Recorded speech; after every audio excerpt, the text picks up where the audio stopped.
Hello guys, and welcome back to this channel. Where today guys, I'll be showing you how to upload photos for your Shpock listing.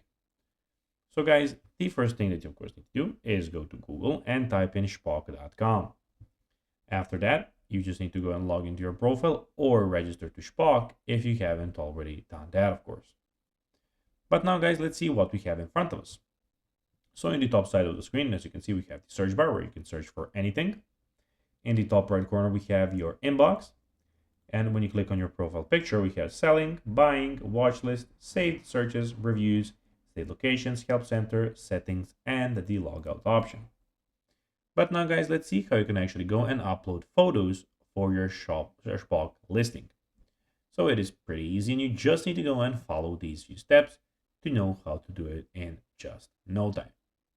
So basically, when you open Shpock, you need to go and log into your account and tap the sell button, which is in the top right corner.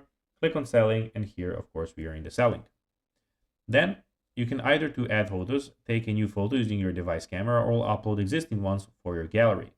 It's recommended you use multiple photos to show your item from different angles.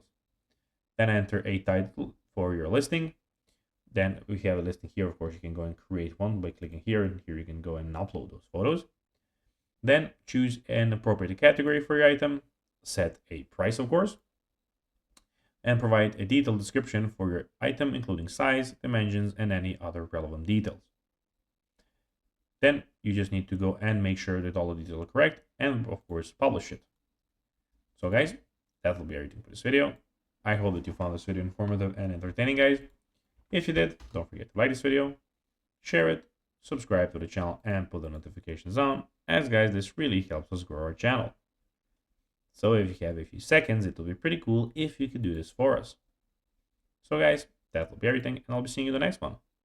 Bye guys.